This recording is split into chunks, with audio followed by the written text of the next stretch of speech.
नमस्कार, जोहार आप सभी साथियों का एक बार फिर से स्वागत है हमारे इस चैनल पीसीएस फाउंडेशन पे। जैसा कि हमारा साइंस का सीरीज चल रहा था, आज क्लास नंबर मेरा तीसरा है और चलिए इसमें देखते हैं क्या खास है। बहुत ही महत्वपूर्ण और उसके साथ व्याख्या के साथ हम लेकर आए हैं प्रश्नों को, बहुत ही मजेदार अंदाज में उसको पढ़ेंगे और जानने का प्रयास करेंगे। चलिए आपके सामने यह पहला प्रश्न है, ये रहा। अगर किन्हीं भाई को यह पीडीएफ चाहिए तो पीडीएफ अगर किन्हीं को चाहिए तो पीसीएस फाउंडेशन ज्वाइन कर लीजिए, वहां पर सब पीडीएफ वहां पर पड़ा हुआ है। चलिए पहला प्रश्न है कि जीव विज्ञान की वह शाखा जिसमें कोशिका का अध्ययन किया जाता है क्या कहलाती है, बताइए। कोशिका का अध्ययन जिसमें किया जाता है वो क्या कहलाता है, तो बताइए आप लोग, ये जो कहलाता है क्या, इसका जो सही आंसर हो जाएगा वो साइटोलॉजी कहलाता है, कोशिका का अध्ययन। चलिए इसके बारे में जानते हैं क्या है कोशिका। कोशिका जीवन की मौलिक इकाई है, विज्ञान की वह शाखा है जिसमें कोशिका का अध्ययन किया जाता है, जैसे उसे कोशिका विज्ञान या साइटोलॉजी कहते हैं। रॉबर्ट हुक जो है कोशिका विज्ञान के जनक कहा जाता है। देखिए एक क्वेश्चन में कितना सारा आपका प्रश्न मिल गया। रॉबर्ट हुक को क्या कहा जाता है, विज्ञान का जनक कहा जाता है। अगला प्रश्न देखते हैं,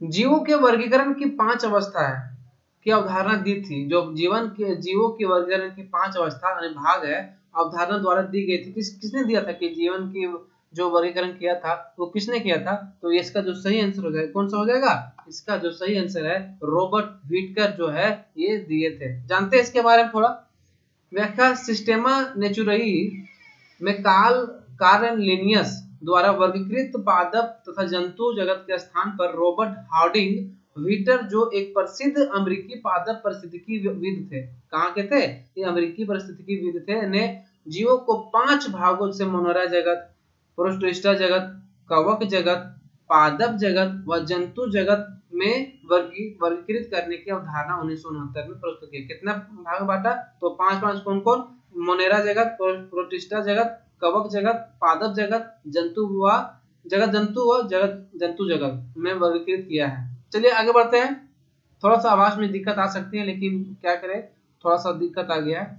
चलिए तीसरा नंबर क्वेश्चन है कि जीवाणु नील हरित शैवाल अथवा साइनोबैक्टीरिया तथा माइकोप्लाज्मा किस जगत के जीवों के उदाहरण। जो जीवाणु हो गया आपका, नील हरित शैवाल हो गया, साइनोबैक्टीरिया तथा माइकोप्लाज्मा जो है किस जीवों के उदाहरण है, तो इसका जो सही आंसर हो जाएगा कौन जगत हो जाएगा इसमें, ये मोनेरा जगत के उदाहरण है। कौन बांटे थे जो 5 भाग में, ये बांटे थे कौन, हार्डिंग व्हिटकर जो एक मोनेरा जगत भी इसमें था। देखिए यहाँ पे चलिए जानते हैं कि जीवाणु नील हरित शैवाल अथवा साइनोबैक्टीरिया तथा माइक्रोप्लाज्मा मोनेरा जगत के जीवों के उदाहरण है। इसमें बैक्टीरिया जैसे प्रोकैरियोटिक कोशिका संगठन के साथ एक कोशिकीय जीव होते हैं। कितने, एक कोशिकीय जीव होते हैं। चलिए आगे बढ़ते हैं। रेजिन किससे प्राप्त होता है, जो रेजिन हम प्राप्त करते हैं वो किससे प्राप्त होता है, तो ये जो प्राप्त होता है किससे, ये प्राप्त होता है आपका शंकुधारी वन से रेजिन प्राप्त होता है। चलिए आगे बढ़ते हैं फटाफट। रेजिन जो है कोई प्राकृतिक कार्बनिक यौगिक है जो अक्रिस्टलीकृत या श्यानता द्रवी होता है। जो है क्या, कोई प्राकृतिक कार्बनिक यौगिक जो अक्रिस्टलीकृत या श्यानता द्रवी होता है, जो रेजिन कहलाता है। ये पौधे के स्राव से बनते हैं और कार्बनिक विलायकों के में घुलनशील होते हैं। किसमें होता है, कार्बनिक विलायकों में घुलनशील होते हैं किंतु जल में नहीं। अधिकांशतः रेजिन शंकुधारी वनों के पेड़ों के स्राव से प्राप्त होता है। किससे प्राप्त होता है, ये पेड़ों के स्राव से प्राप्त होता है, जो जैसे पाइन और देवदार। इसमें क्या, किसमें पाइन और देवदार से उदाहरण दिया हुआ है। चलिए आगे बढ़ते हैं। बीसीजी का टीका नवजात शिशु को कब दिया जाता है, बताइए। जो बीसीजी का जो टीका दिया जाता है वो नवजात शिशु को कितने दिनों के बाद या कितने घंटों के बाद दिया जाता है, बताने का प्रयास कीजिए। ये जो इसका सही आंसर हो जाएगा कौन सा हो जाएगा, जो नवजात जो शिशु जो जब दिया जाता है बीसीजी का टीका वो दिया जाता है 48 घंटा के अंदर दिया जाता है उसको बीसीजी का टीका।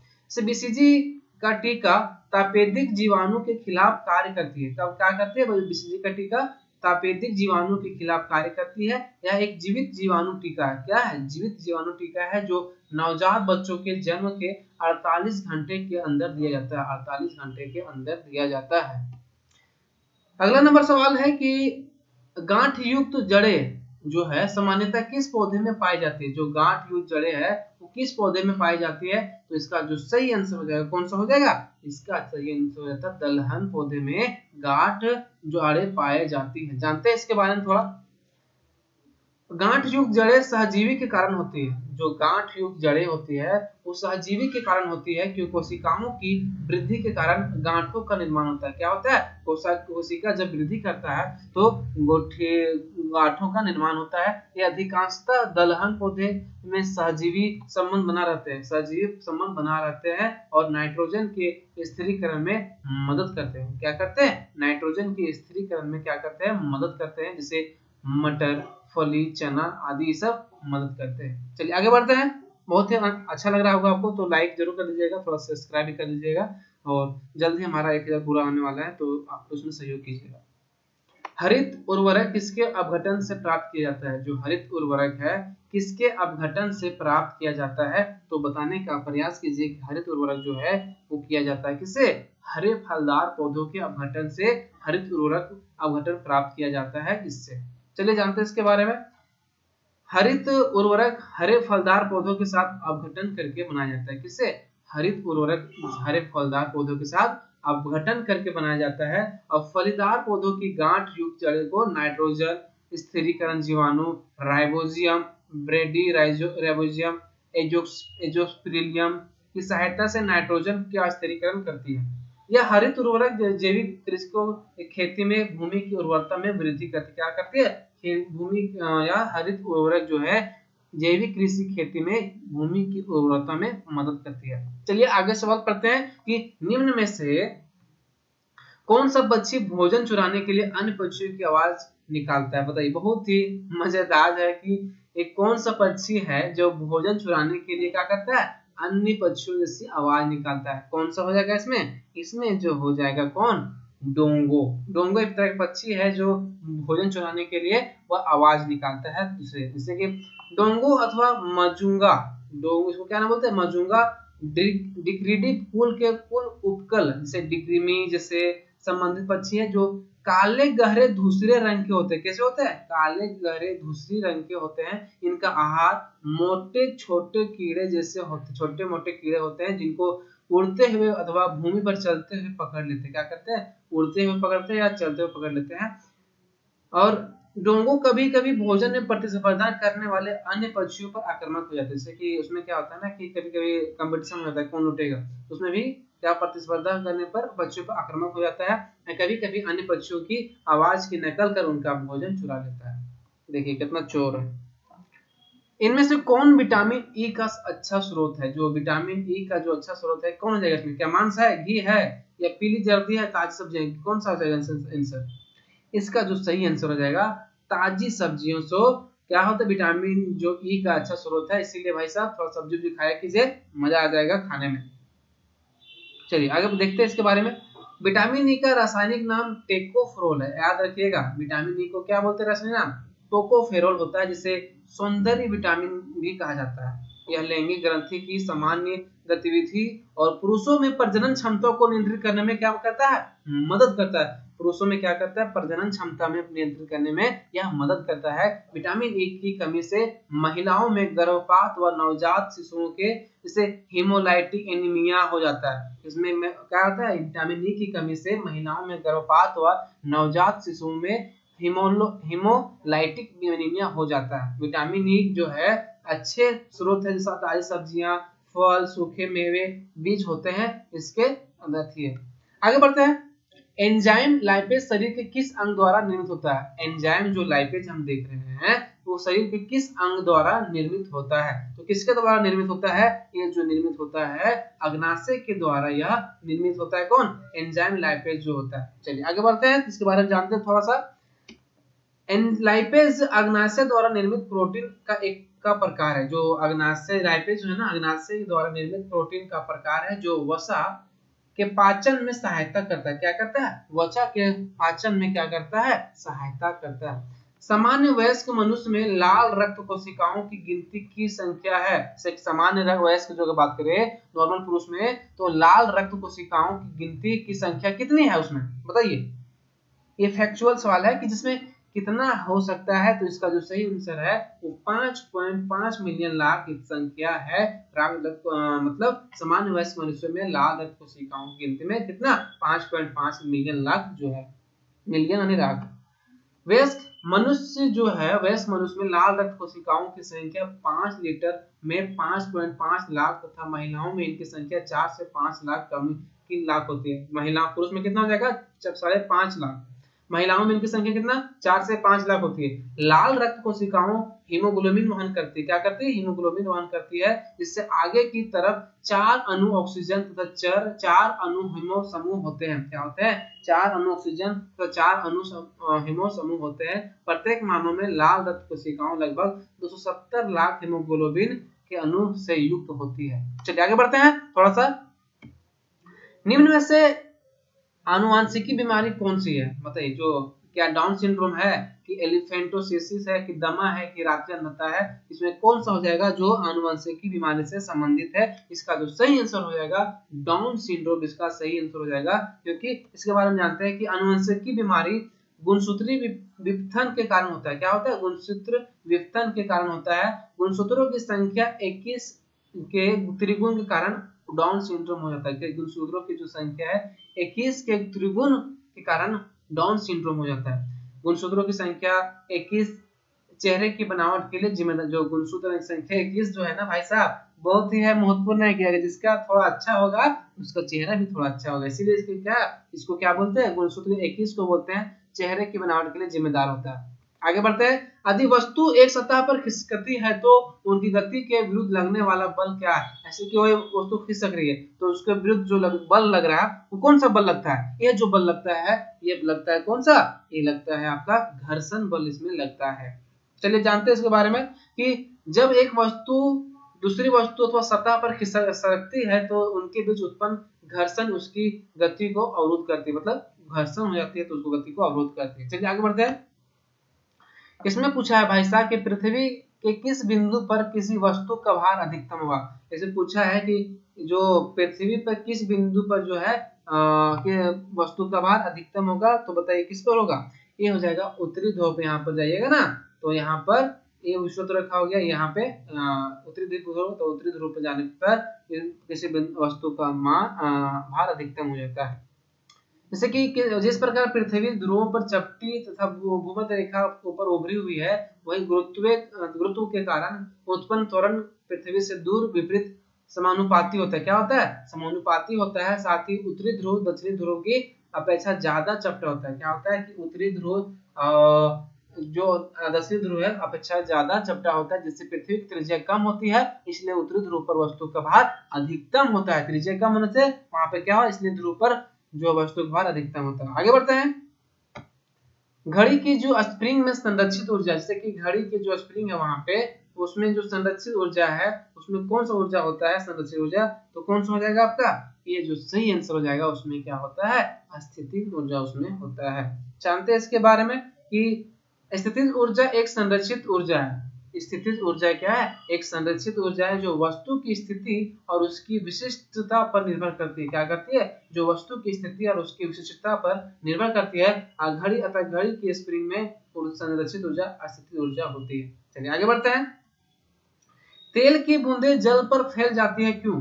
अगर आप देख रहे होंगे तेल की जो बूंद है, जल नहीं है, आप ये जल है तो एक डालिएगा तो पूरा इन्हें फैल जाएगा। किसके कारण फैल जाता है, तो फैलता है किसके कारण बताइए, ये जो हो जाएगा तेल का जो पृष्ठीय तनाव है वो जल से कम है, इसके कारण वह फैल जाता है। तेल का जो पृष्ठीय तनाव है जो है जल से कम है, इसलिए वह फैल जाता है। क्योंकि तेल का पृष्ठीय तनाव जल के पृष्ठीय तनाव से न्यूनतम होता है, इसलिए जल की अपेक्षा बृहद क्षेत्र में फैल जाता है। चलिए आगे बढ़ते हैं। किसी समुद्र का रंग नीला प्रतीत होता है। आप देखे होंगे कि समुद्र का रंग कैसा प्रतीत होता है, नीला, क्योंकि उस पर पड़ने वाले सूर्य की किरणें कैसी होती है, उस पर जो सूर्य की जो किरणें पड़ती है वो होती है परिकिरणित हो जाती है, इसीलिए हमको क्या दिखाई देता है, नीला दिखाई देता है। तो परिकिरणित हो जाती है इसीलिए। इसके बारे में जानते हैं कि जब सूर्य की किरणें समुद्र पर पड़ती है तो लंबे तरंग दैर्घ्य वाले रंग जैसे लाल, नारंगी तथा पीले रंग होता है अवशोषित हो जाते हैं, तथा कम तरंग दैर्घ्य वाले रंग परिकिरणित हो जाते हैं। मतलब जो कम तरंग दैर्घ्य रंग होता है ना परिकीर्णित हो जाते हैं और लाल, नारंगी अथवा पीले रंग के जो है वो अवशोषित कर लेता है। इसलिए समुद्र रंग जो नीले रंग है वो कम तरंग का प्रतीत होता है। चलिए आगे बढ़ते हैं। निम्नलिखित में से कौन सी तरंग निर्वात से नहीं गुजर सकती? जो निम्नलिखित में से जो कौन सी तरंग है वो निर्वात से नहीं गुजर सकती है, तो कौन सा हो जाएगा इसमें? इसमें जो सही आंसर हो जाएगा कौन सा हो जाएगा? इसमें ध्वनि जो है वो निर्वात से नहीं गुजर सकती। जानते हैं इसके बारे में कि ध्वनि तरंग जो है, अगर हम ध्वनि तरंग की बात करें तो अनुदैर्घ्य तरंग होती है। इस प्रकार के तरंगों के संचरण के लिए माध्यम की आवश्यकता होती है। क्या होती है? इस प्रकार की तरंग चलेगा ना, इन लोग तो क्या चाहिए? माध्यम चाहिए। इसलिए इस प्रकार की तरंगों को संचरण निर्वात नहीं हो सकता। चलिए आगे बढ़ते हैं। निम्नांकित में से एक के लिए डायोड का सामान्यतः उपयोग किया जाता है। जो डायोड का सामान्यतः उपयोग किया जाता है किसके लिए किया जाता है? तो कौन सा हो जाएगा इसमें? इसमें जो उपयोग किया जाता है डायोड के लिए ये हो जाएगा आपका दिष्टकारी जो हो जाता है उसके लिए उपयोग किया जाता है। क्या है इस चीज को देखिए, डायोड की प्रवृत्ति होती है कि वह विद्युत धारा को ही एक ही दिशा में प्रवाहित होने देता है। जो डायोड का कहना है मतलब प्रवृत्ति होती है ना कि विद्युत धारा जो जा रहा है तो एक ही दिशा में प्रवाहित होने देता है, किंतु दूसरी दिशा में आने वाली विद्युत धारा को पास नहीं करने देता। उधर से आ रहा है तो उसको पास नहीं करने देता है, अर्थात अवरुद्ध कर देता है। इसीलिए इसका प्रयोग दिष्ट कारक के रूप में होता है। चलिए आगे बढ़ते हैं। जे थॉमसन ने एक मॉडल प्रस्तावित किया। जैसे जे थॉमसन थे, वैज्ञानिक थे, इन्होंने क्या किया? एक मॉडल प्रस्तावित किया जिसे आमतौर पर मॉडल क्या नाम देते हैं? जैसे जे थॉमसन को जो मॉडल को नाम देते हैं हम लोग, वो क्या नाम देते हैं? तो नाम देते हैं प्लम और पुडिंग मॉडल इसको बोलते हैं। प्लम पुडिंग मॉडल इसको बोलते हैं। जानते हैं इसके बारे में? जे थॉमसन ने प्रस्तावित किया कि एक परमाणु गोलाकार आकृति में होता है। क्या होता है? गोलाकार आकृति में होता है, जिसमें धनावेश समान रूप से वितरित होता है। इलेक्ट्रॉन इसी में सन्निहित रहते हैं। इलेक्ट्रॉन जो है इसी गोले में सन्निहित रहते हैं और इस मॉडल को प्लम और पुडिंग मॉडल के कहते हैं। रेजिन मॉडल या तरबूज मॉडल के नाम से भी जाना, जैसे कि है इस तरह बोल रहा है। चलिए आगे बढ़ते हैं। टिंडल प्रभाव निम्न से कारण है। जो टिंडल प्रभाव का जो कारण क्या है इसमें? तो टिंडल प्रभाव का जो कारण है वो प्रकाश का परिकीर्णन है। क्या है? प्रकाश का परिकीर्णन। जानते हैं इसके बारे में कि टिंडल प्रभाव किसी कोलाइडी विलयन में उपस्थित कण जैसे कि उनसे होकर गुजरने वाले प्रकाश किरणों को परिकीर्णित कर देते हैं, तो प्रकाश का मार्ग दिखाई देने लगता है। क्या करता है? तो प्रकाश कोई किरणों को परिकीर्णित कर देते हैं तो प्रकाश मार्ग दिखाई देने लगता है। यह प्रभाव ही टिंडल प्रभाव कहलाता है। क्या कहलाता है? यह उसमें जो गुजरने वाली प्रकाश तरंगे है ना तो परिकीर्णित कर देते हैं तो यह प्रकाश मार्ग दिखाई देने लगता है। यह प्रभाव ही टिंडल प्रभाव कहलाता है। इसकी सर्वप्रथम व्याख्या जो है भौतिक शास्त्री जॉन टिंडल ने दी थी, इसलिए इसको क्या बोलते हैं? टिंडल प्रभाव बोला जाता है। आगे बढ़ते हैं। परमाणु की उच्च ऊर्जा अवस्था में इलेक्ट्रॉन कहलाते हैं। जैसे परमाणु की उच्च ऊर्जा जो अवस्था है उसमें इलेक्ट्रॉन कहलाते हैं। क्या कहलाते हैं? उच्च इलेक्ट्रॉन कहलाते हैं। आपका ये हो जाएगा कौन सा इलेक्ट्रॉन? ये हो जाएगा आपका कौन सा? ये हो जाएगा कक्षक इलेक्ट्रॉन जो है कहलाते हैं। सॉरी, इसका जो संयोजन इलेक्ट्रॉन इसका सही आंसर कहलाते हैं। यानी कि परमाणु की ऊर्जा में अवस्था में इलेक्ट्रॉन जो कहलाते हैं वो संयोजक इलेक्ट्रॉन कहलाते हैं। चलिए इसके बारे में जानते हैं। इसका जो आंसर है यहाँ पर सही गलत लिखा हुआ है, यहाँ सी हो जाएगा। परमाणु की उच्च ऊर्जा अवस्था में उपस्थित इलेक्ट्रॉन अथवा परमाणु की बाह्य कक्षा में उपस्थित इलेक्ट्रॉन संयोजन इलेक्ट्रॉन कहलाते हैं। क्या कहलाते हैं? संयोजन इलेक्ट्रॉन कहलाते हैं। केवल यही इलेक्ट्रॉन रासायनिक बंध में भाग लेते हैं। क्या लेते हैं? रासायनिक बंध में इलेक्ट्रॉन जो है वो भाग लेते हैं। अगला है कि निम्न में से कौन सा गुणधर्म जो है ऑक्सीकरण अभिक्रिया से संबंधित नहीं है। जैसे कि इसमें दिया हुआ है कि ऐसा कौन सा गुणधर्म है जो ऑक्सीकरण अभिक्रिया से संबंधित नहीं है, तो कौन हो जाएगा आपका? इसका जो सही आंसर हो जाएगा, इसमें हाइड्रोजन परमाणु जुड़ता है, इसीलिए अभिक्रिया से संबंधित इसमें नहीं है। जानते हैं इसके बारे में कि किसी अभिक्रिया में हाइड्रोजन परमाणु का जुड़ना एक अपचयन अभिक्रिया कहलाती है। जैसे कि किसी अभिक्रिया में हाइड्रोजन परमाणु का जुड़ना क्या कहलाता है? अपचयन अभिक्रिया कहलाती है। वहीं हाइड्रोजन का निष्कासन, जिससे हाइड्रोजन का निकल रहा है, तो क्या कहलाएगा? ऑक्सीकरण अभिक्रिया कहलाती है। जुड़ना अपचयन अभिक्रिया, हटना ऑक्सीकरण अभिक्रिया। चलिए आगे बढ़ते हैं। वह क्षार जिसका प्रयोग जो है अम्लनाशक के रूप में किया जाता है। वह क्षार जिसका प्रयोग क्या किया जाता है? अम्लनाशक के रूप में किया जाता है। तो क्या इसमें हो जाएगा? ये हो जाएगा आपका कौन सा? मैग्नीशियम हाइड्रोक्साइड जो है इसका जो प्रयोग है अम्लनाशक में किया जाता है। मैग्नीशियम हाइड्रोक्साइड अम्लनाशक एंटी एसिड के रूप में प्रयोग किया जाता है। जो मैग्नीशियम हाइड्रोक्साइड है, अम्ल जो है नाशक एंटी एसिड के रूप में प्रयोग किया जाता है। इस अम्ल की क्षारीय प्रकृति उदर की अम्लता को उदासीन दूर कर देती है अथवा अपच पेट की जलन से उपचारात्मक राहत प्रदान। इसमें क्या है ना कि मैग्नीशियम हाइड्रोक्साइड जो है ये अम्लनाशक तो एंटीसाइड के रूप में प्रयोग किया जाता है, लेकिन अम्ल की क्षारीय प्रकृति उदर की अम्लता को उदासीन या दूर कर देती है। जो अम्लता जो पेट में है वो दूर कर देती है, अपच पेट की जलन से उपचारात्मक राहत प्रदान करती है। ऐसे क्या बोलते हैं, मिल्क ऑफ मैग्नीशियम इसको बोला जाता है। किसको, मैग्नीशियम हाइड्रोक्साइड को। चलिए आगे बढ़ते हैं। बल्ब में से किस गैस का, जैसे आप बल्ब जलाते हैं उसमें कौन सा गैस प्रयोग किया जाता है बताइए।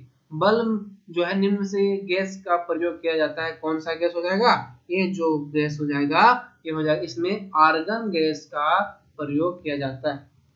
इसमें क्या, बल्ब में आर्गन गैस का प्रयोग किया जाता है क्योंकि यह एक अक्रिय गैस होती है, इसीलिए इसका प्रयोग किया जाता है। यह उच्च ताप पर भी अभिक्रिया नहीं करते, मतलब इसका जो ये जो क्या कहने मतलब बल्ब में जो आर्गन गैस का प्रयोग किया जाता है क्योंकि यह एक अक्रिय गैस होती है, यह उच्च ताप पर भी अभिक्रिया नहीं करती है। चलिए आज आज हमारा जो सेशन है कैसा लगा बताइए जरूर, और आज का प्रश्नों की संख्या इतनी ही थी। मिलते हैं अगले वीडियो में, तब तक के लिए धन्यवाद। वीडियो को जरूर शेयर कर दीजिएगा भाई साहब, इसके लिए आपका पुनः हम आभार रहेंगे।